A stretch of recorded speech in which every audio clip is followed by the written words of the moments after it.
ET news स्वदेश पर आपका स्वागत है। आपके साथ मैं हूं अभिषेक सत्यव्रतम। बाजार 25,000 के मुहाने पर आकर खड़ा है, थोड़ा ठिठक रहा है।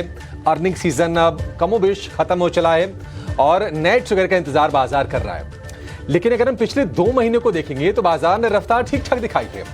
अप्रैल के निचले स्तर यानी कि 21,800 से निफ्टी ने करीब 3,000 पॉइंट जोड़े हैं, जबकि सेंसेक्स की जो चाल रही है करीब 9 से 10,000 पॉइंट जोड़ दिए हैं। और इस रैली में बहुत सारे शेयरों ने बहुत ही तेज रफ्तार लगाई है। खास तौर से डिफेंस में, रेलवे में, पीएसयू में लोगों ने जम के पैसा बनाया है। और अब हुआ यह है कि कई सारे शेयरों में और कई सारे सेक्टर्स में जो वैल्यूएशन है वो महंगे हो गए हैं। निफ्टी भी महंगा हुआ है और 6 महीने के आसपास निफ्टी का पी पहुंच गया है, 21 से 22 के रेंज में है।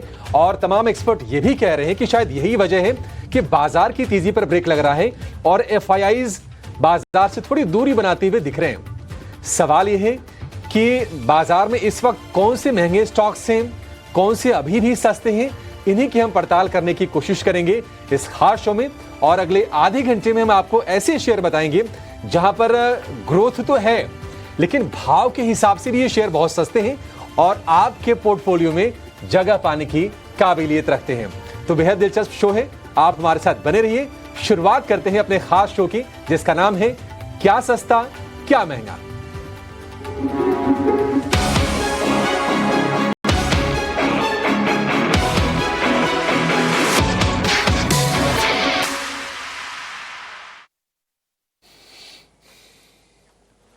तो क्या सस्ता क्या महंगा, इसकी पड़ताल करेंगे। एक्सपर्ट्स की लेंस से हम शेयरों को समझने की कोशिश करेंगे। और कई बार ऐसा भी होता है कि कई सारे शेयर महंगे तो होते हैं बट ग्रोथ इतनी शानदार होती है कि अपने वैल्यूएशंस को वो जस्टिफाई कर देते हैं, और वो भी शेयर हम अपने एक्सपर्ट से समझने की कोशिश करेंगे। 3 एक्सपर्ट हमारे साथ तैयार हैं जो अपनी पिक्स भी देंगे। उनको क्या पसंद आ रहा है बाजार में, लंबी अवधि के लिए आपको पोर्टफोलियो किस तरह से अपना प्लान करना चाहिए, ये जानेंगे।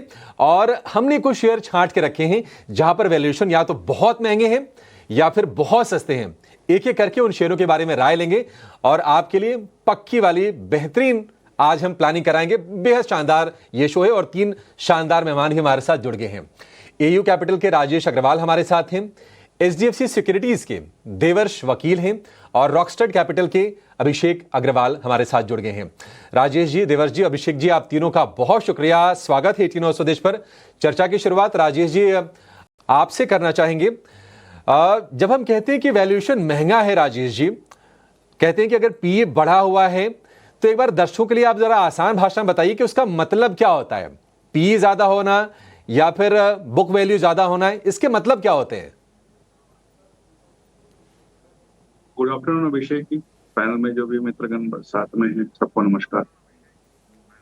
देखिए, पी एक मापदंड है देखने का कि शेयर अपनी अर्निंग्स से और प्राइस के कितने मल्टीपल्स पे चल रहा है, और एक तरीके से वैल्यूएशन का भी मापदंड है। लेकिन आइसोलेशन में सिर्फ पी से किसी को मापना मेरे हिसाब से गलत होगा। अलग अलग कंपनियों अलग अलग पी पे ट्रेड करती है, अलग अलग सेक्टर्स अलग अलग पी पे ट्रेड करते हैं। आज आप बैंकिंग सेक्टर्स को आईटी के साथ नहीं कंपेयर कर सकते, आईटी को मिनरल माइनिंग के साथ नहीं कर सकते, नई टेक्नोलॉजी के साथ नहीं कर सकते। तो कई अलग अलग चीजें हैं। ऐसे ये जरूरी नहीं है कि पी कम है तो स्टॉक अच्छा होगा या पी ज्यादा है तो स्टॉक महंगा होगा। वो डिपेंड करता है stock to stock, sector to sector.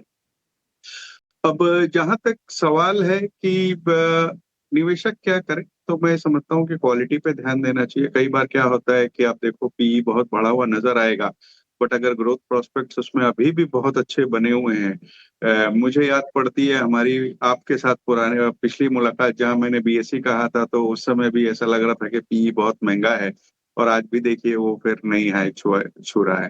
तो ग्रोथ बहुत ज्यादा मैटर करता है, पी मैटर नहीं करता ऐसा मैं बिल्कुल नहीं कह रहा हूँ।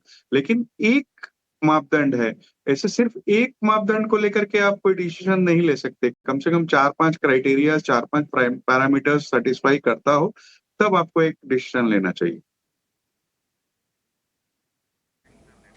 बिल्कुल सही बात है। इत्तेफाक रहते हैं राजेश सर इससे कि अगर ग्रोथ है, कई बार कहते हैं कि नहीं अगर महंगा है तो उसके पीछे वजह भी होगी। कोई स्टॉक अगर ज़्यादा वैल्यूएशन पर अगर ट्रेड कर रहा हो तो ये सारी चीज़ें होती हैं, 4-5 चीज़ें होती हैं, आप उसको ध्यान में ज़रूर रख के चलेगा। लेकिन हम एक एक करके काम करते हैं, शेयर सामने रखते हैं और अपने एक्सपर्ट से समझने की कोशिश करते हैं कि वो पीई उसका ठीक है या नहीं है, क्या वो महंगा है, क्या वो अपने वैल्यूएशन को जस्टिफाई कर रहा है या नहीं कर रहा है। लेकिन उसके पहले देवर्ष जी, जरा आप बता दीजिए आपके हिसाब से बाजार में, क्योंकि हर सेक्टर के अलग अलग पी के मानदंड हैं, आपके हिसाब से कौन से सेक्टर्स में वैल्यूएशन थोड़े हीटअप हो गए हैं और कहां पर वैल्यूएशन अभी भी आकर्षक लग रहे हैं आपको? पहले तो धन्यवाद मुझे ये शो में आमंत्रित करने के लिए। तो जैसे मेरे सहयोगी ने बताया, हर एक चमकती चीज सोना नहीं है, हर एक सस्ता शेयर बाय करने के लायक नहीं है, हर एक महंगा शेयर बेचने के लायक नहीं है।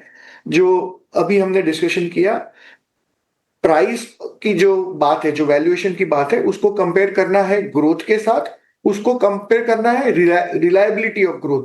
ग्रोथ आएगी, पर ग्रोथ आएगी कितनी आएगी और क्या वो रिलायबल ग्रोथ है, वो क्या सस्टेनेबल ग्रोथ है, वो नजरिए देखना चाहिए। मैनेजमेंट की क्वालिटी, सेक्टर की जो मूल स्वभाव है, क्या सिक्लिकलिटी है या ये सस्टेनेबल लॉन्ग टर्म ग्रोथ है, ये सब सारे पहलू को जोड़ के एक नतीजे पे आते हैं हम कि क्या ये वैल्यूएशन पे शेयर बाय है कि नहीं है।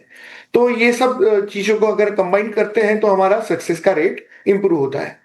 अब जैसे आपने बात की सेक्टर की, तो इस बार जो निफ्टी की कंपनी में ग्रोथ आया है, एग्रीगेट कंपनी में करीबन 5% जितना ग्रोथ जो एंटिसिपेटेड था उतना ही ग्रोथ आया है, और वो मार्केट के एक्सपेक्टेशन के हिसाब से आगे के साल में कंसेंसस एस्टिमेट 12 से 13% का ग्रोथ एक्सपेक्टेड है।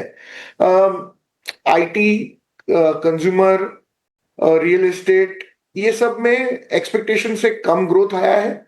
कई बैंक की पीएसयू बैंक्स है, मेटल्स, ओएमसी, वहां पे ग्रोथ एक्सपेक्टेशन से ज्यादा आया है।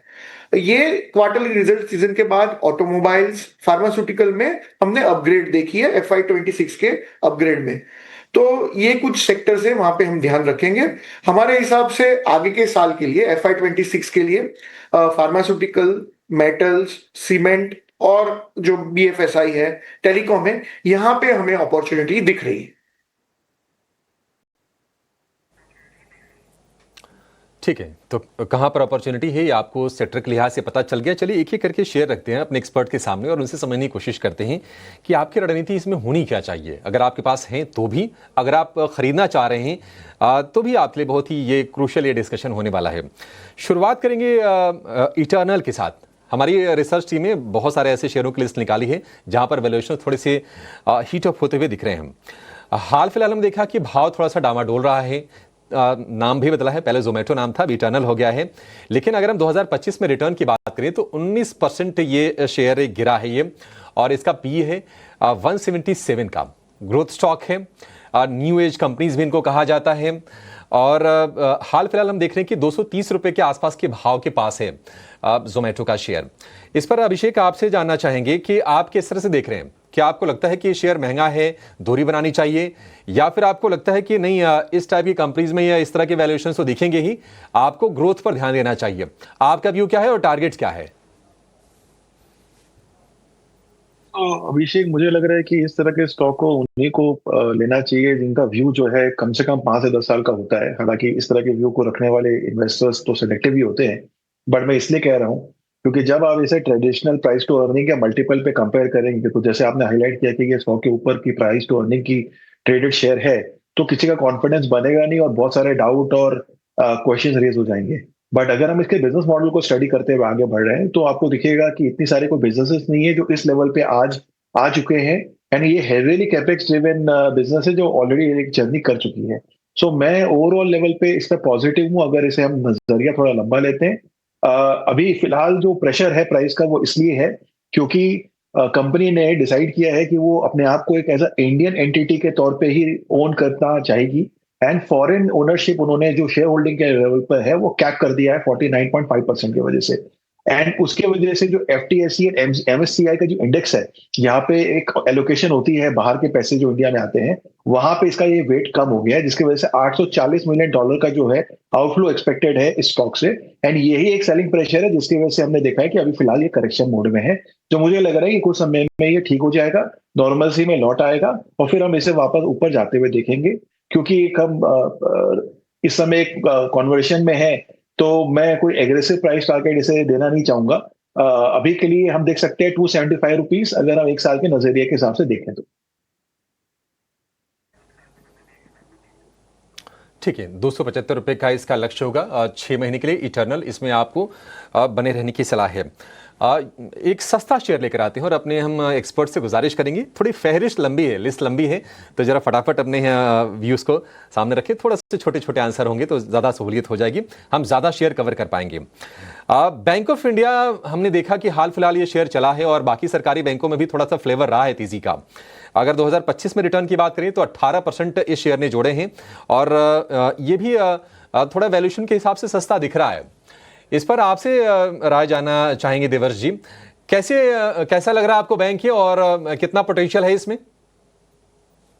ये शेयर हमें पसंद है। इसके ऊपर हमने भी बाय रिपोर्ट निकाली है। 6th लार्जेस्ट PSU बैंक है। जैसे आपने बोला, जल्दी जल्दी बताएं तो कासा रेशियो हायर है, इनकी प्रोविजनिंग की रिक्वायरमेंट रिड्यूस हुई है, और जो प्रोविजन कवरेज रेशियो है वो भी 92% जितना है। तो और जहां पे प्रॉब्लम है बैंक में वो है अनसिक्योर्ड लेंडिंग में, तो वहां पे इनकी टोटल बुक में सिर्फ 2% का एक्सपोजर है। और वैल्यूएशन के हिसाब से देखिए तो 140 के बुक वैल्यू पे अभी है, नेक्स्ट ईयर 160 और FY27 में 180 का हमारा अंदाजा है। तो उसके सामने आज 115-120 के आसपास ट्रेड कर रहा है। तो ये जब नीचे था 90 के आसपास, 90-100 के आसपास, तब हमने एक 126 के टारगेट से रिपोर्ट निकाली थी। 0.7 पे हमने इसको वैल्यूएशन दिया था। तो ये अगर स्टॉक अभी तो बढ़ा है जैसे आपने बताया, पर अगर वॉलेटिलिटी के हिसाब से अगर नीचे आता है तो ये बाय ऑन डिक्लाइन है, बाय है हमारे हिसाब से। अभी 126 का टारगेट है और आगे जाके जैसे मैंने बताया 160 और 180 की बुक वैल्यू है। तो जैसे जैसे अर्निंग्स बढ़ेगी इसके टारगेट भी ऊपर लेते जाएंगे। ठीक है, तो बैंक ऑफ इंडिया में बने रहने की सलाह है आपको और इसमें यहाँ से तेजी दिखेगी। एक और शेयर है जो थोड़ा सा वैल्यूएशन के लिहाज से महंगा लग रहा है, लेकिन क्या आपके पोर्टफोलियो में ये जगह पाने की काबिलियत रखता है, ये समझते हैं। NTPC ग्रीन, इसका पी जो है वो है 125 का, और 2025 में रिटर्न की बात करें तो थोड़ा सा परफॉर्मेंस जो रहा है थोड़ा फीका रहा है। ये NTPC से अलग हुई ये कंपनी है NTPC ग्रीन। इस पर राजेश जी आपसे व्यू जानना चाहेंगे, कैसी लगती है आपको कंपनी और किस तरह की पोटेंशियल है इसमें? देखिए अभिषेक जी, फिर वही बात आ गई जो हमने शुरुआत जहां से करी थी कि पी बहुत महंगा है। उस हिसाब से देखेंगे तो महंगा लगेगा, लेकिन जो ग्रोथ प्रोस्पेक्टस है लॉन्ग टर्म के वो बहुत शानदार है। अगर आप देखेंगे तो जो इन्वेस्टर्स लंबी अवधि के लिए रहना चाहते हैं और रिन्यूएबल एनर्जी में अपना एक्सपोजर रखना चाहते हैं, उसके लिए एक स्ट्रॉन्ग कैंडिडेट है ये स्टॉक। डाइवर्सिफाइड पोर्टफोलियो है अक्रॉस ज्योग्राफीज। अगर देखेंगे तो एक लार्जेस्ट रिन्यूएबल एनर्जी का प्लेयर है PSU साइड में। अगर हाइड्रो को अगर निकाल दिया जाए 3220 मेगावाट की कैपेसिटी है, और सोलर में और 100 मेगावाट की करीब करीब विंड में है, 6 स्टेट्स में बनी हुई। और जिस तरीके के सरकार का रवैया बना हुआ है रिन्यूएबल वगैरह को प्रमोट करने का, और दूसरे जिस तरीके से पावर की डिमांड बनी हुई है, मुझे लगता है ये स्टॉक बहुत अच्छा परफॉर्म करेगा।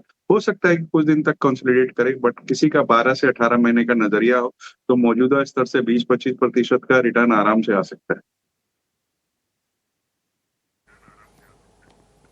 ठीक है, मौजूदा स्तर से 20 से 25% की रिटर्न आप NTPC ग्रीन से उम्मीद कर सकते हैं। देखिए, शो करने का मकसद ये भी है कि आपको अवेयर किया जाए कि पी से डरना नहीं है। वैल्यूएशन अगर ऊंचे हैं लेकिन उसी हिसाब से अगर ग्रोथ अगर बढ़ रही है तो फिर ज़्यादा तनाव की बात है नहीं। वैसे ही एक शेयर है डिक्सन टेक का, EMS वाली कंपनी है, यानी कि इलेक्ट्रॉनिक मैन्युफैक्चरिंग स्पेस में है। अभी नतीजे बहुत अच्छे आए थे, बट बावजूद नतीजों के शेयर में हमने प्रॉफिट टेकिंग देखी। वैल्यूएशन अगर आप चेक करेंगे तो इसके भी वैल्यूएशन काफी हाई लगेंगे, और इस पूरे स्पेस में मतलब जो भी कंपनीज हैं आपको थोड़े महंगे वैल्यूएशन पर ट्रेड करते हुए दिखेंगे। लेकिन इस पर व्यू आप दीजिए देवर्ष सर। इस कंपनी में आपको क्या लगता है कि ये जो ग्रोथ का मोमेंटम है ये ऐसे ही जारी रहेगा और लोगों को इस पर भरोसा बना के रखना चाहिए? बना लेना चाहिए। देखिए, डिक्सन मोबाइल और ईएमएस डिवीजन में है, 90% का रेवेन्यू वहां से आता है। अभी जो ग्रोथ है वो हमने देखा था कि 121% ग्रोथ आया था, और उसमें जो ये डिवीजन है उसमें तो करीबन 200% जितना ग्रोथ आया है। करीबन 4.5 करोड़ मोबाइल फोन्स बनाने का टारगेट है FY26 में। फिर FY27 में उन्होंने वीवो के साथ एक डील की है, तो उसके हिसाब से 6.5 करोड़ मोबाइल बनाने का प्लान है। उसमें से 2 करोड़ मोबाइल तो वीवो के लिए बनाएंगे। तो ये कंपनी का इंटेंशन है कि ये डिवीजन को एक्सपांड करे, उसके लिए वो कैपेक्स भी कर रहा है। वो कैपेक्स का उनको जो कमिश्निंग होगा उसके बाद बिजनेस में ग्रोथ आएगा। तो पहले बहुत महंगा था, तो अब हमने उनको रिड्यूस किया था। अब वो गिर के अभी काफी अट्रैक्टिव लेवल पे आ गया है। कभी 18,000 से गिर के अभी 14,000 के आसपास आ गया है। हमारा उसका एक साल का आगे का टारगेट 17,430 का है। तो बाय ऑन डिक्लाइन जैसा हमारा व्यू है, गिरावट आए तो इसको ऐड करना चाहिए। ठीक है, गिरावट आए तो ऐड करना चाहिए। 17,400 रुपए के ऊपर के टारगेट इसमें देखने को मिल सकते हैं 6 महीने के नजरिए से। कुछ और सरकारी कंपनियों की बात करते हैं जहां पर वैल्यूएशंस काफी सस्ते हैं, लेकिन क्या ग्रोथ भी है, क्या ये शेयर चलेंगे? वैसा ही एक शेयर है ONGC। आपको पी अगर आप चेक करेंगे तो आपको सस्ता दिखेगा, लेकिन रिटर्न की बात करें 2025 में अब तक तो +3%, नेट 3% ये शेयर चला है। अभिषेक भाई, आप बताइए, ONGC क्या करे? इसमें थोड़ा रेगुलेशन वाले सेक्टर की कंपनी है, ये कितना भरोसा है इस पर आपको? नई कंपनी है, ट्रैक रिकॉर्ड अच्छा है। अभी के लिए तो ये कहना है बिल्कुल मुमकिन है कि रिजल्ट जो है वो इतने ग्रेट नहीं आए थे। 35% से प्रॉफिट डाउन हो गया है फोर्थ क्वार्टर के प्रॉफिट। सो इसकी वजह से हम देख रहे हैं कि मार्जिन प्रेशर भी है। बट पॉजिटिव ये बात भी है कि अभी इन्होंने एक नई जेवी में जो एंट्री की है, कावेरी बेसिन जो एक इंडिया ईस्ट कोस्ट में लाई करता है, वहां पे अभी इन्होंने 14 साल के बाद वहां पे प्रोडक्शन शुरू किया है। सो जो नई डिस्कवरी है वहां पे ये आगे बढ़ रहे हैं। थोड़े कॉस्ट एलिवेटेड है, बट मुझे लग रहा है कि कंसिस्टेंटली इस कंपनी ने पास्ट ट्रैक रिकॉर्ड अगर आप देखेंगे तो पैसे बना के दिए इन्वेस्टर्स को। सो उस तरह से मुझे लग रहा है कि पोर्टफोलियो में तो ये स्टॉक को हमें रखना चाहिए। अगेन, क्योंकि हम यहाँ डिस्कस कर रहे हैं तो शॉर्ट टर्म टारगेट प्राइस ही हम देख रहे हैं, जो करीबन 6 महीने के हिसाब से है। एंड उसके नजरिए के हिसाब से मुझे लग रहा है कि ये काफी अच्छा पिक है जो हमें देखना चाहिए। ठीक है, ONGC को लेकर ये व्यू। ONGC पर भरोसा है, और जो अगर हम टारगेट की बात करें तो 6 महीने में 280 रुपए के टारगेट आपको देंगे अभिषेक जी इस पर। टाटा ग्रुप की एक बहुत ही शानदार कंपनी है, वो है ट्रेंट, रिटेल कंपनी है ये। और हमने देखे थे कि ये शेयर चलते चलते भाव 8,000 रुपए के ऊपर निकल गया था, लेकिन वहां से वैल्यूएशन करेक्शन हुआ और ये गिर के भाव लगभग 4,500 की रेंज में आ गया था। अब रिकवरी वाले फेज में है। राजेश सर, ये कंपनी आपको कैसी लगती है? मतलब मुझे पसंद है, मैं व्यक्तिगत तौर पर अपनी अगर राय दूं तो मुझे सही लगती है। आप अपनी राय दीजिए और जरा इसके लिए टारगेट बताइए सर। देखिए, मुझे भी पसंद है, अगर आपको पसंद है मुझे भी पसंद है। ट्रेंड अगर आप देखो तो वेबसाइट और ज़ूडियो, ये 2 फॉर्मेट में पाई जाती है। और अब मास ब्यूटी सेगमेंट जो ज़ूडियो ब्यूटी के नाम से जाना जाता है, वहां इन्होंने एंट्री करी है। और जो अपैरल इंडस्ट्री में जो भी रिटेलर्स है उसमें एक तरीके से अग्रणी है कह सकता हूँ। और नए फैशन फॉर्मेट्स में आ रही है, नेटवर्क एक्सपेंशन बहुत जोरों से हो रहा है, स्टोर एडिशन जोरों से हो रहा है, लैब ग्रोन डायमंड में भी ये गए हैं। और स्टार हाइपर मार्केट जो करके इनका एक डिवीजन है, वहां से हमें ग्रोथ की बड़ी उम्मीद बनी हुई है। तो कई चीजें हैं जो इस कंपनी के फेवर में जाती हैं। और सबसे अच्छी बात, टाटा ग्रुप को बिलोंग करती है तो आपको कॉर्पोरेट गवर्नेंस के भी कोई बहुत ज्यादा कहीं पर भी कोई दिक्कत नहीं है। बहुत ज्यादा क्या, इस वक्त तक तो कोई दिक्कत है ही नहीं। वैल्यूएशन ऊपर से 8,000 से गिरता गिरता यहाँ तक आ गया है। मैं समझता हूँ जो लंबी अवधि के निवेशक हैं वो बाय ऑन डिप्स की स्ट्रेटेजी रख सकते हैं और कम से कम 12 महीने का टारगेट रखें तो यहाँ अच्छे पैसे बन सकते हैं। ठीक है, ट्रेंड में अच्छे पैसे बन सकते हैं। थोड़ा नेगेटिव रिटर्न आपको 2025 में जरूर दिखेगा, लेकिन अगर आप पिछले 2-3 महीने देखेंगे तो आपको ये शेयर ठीक दिखेगा। पी थोड़ा सा एलिवेटेड जरूर है, लेकिन ये एक कंपनी अच्छी, इसमें कोई दो राय नहीं है। टाटा ग्रुप की एक और कंपनी के बारे में चर्चा करते हैं जो शायद निफ्टी का सबसे सस्ता स्टॉक भी होना चाहिए, और वो है टाटा मोटर। हमने शेयर को देखा कि अब 1250 रुपए के आसपास के भाव गए थे, वहां से गिरते गिरते 550 रुपए के भी नीचे गया था। अब रिकवर करके 700 रुपए के ऊपर आए हैं। बहुत सारे लोग पूछते हैं कि अच्छा प्रॉब्लम क्या है, ये इस शेयर में करना क्या चाहिए? देवर्ष जी आप बताइए, अगर किसी के पास है तो क्या निवेशित उसमें रहे, और किसी के पास अगर नहीं है तो क्या वैल्यूएशन देख के खरीद ले? नहीं, वैल्यूएशन देख के खरीदना नहीं चाहिए। जैसे मैंने पहले बोला कि शेयर सस्ता है, चमकती चीज है, पर ये सोना नहीं है। मैनेजमेंट में ये इसका बिजनेस बहुत बड़ा ग्लोबल बिजनेस है। अभी टैरिफ के हिसाब से उन्होंने Q4 में काफी बिजनेस को, होलसेल बिजनेस को पुश किया था। तो और अब धीरे धीरे जो टैरिफ के कारण उन्होंने JLR के जो सारे शिपमेंट है उसको पॉज किया हुआ है।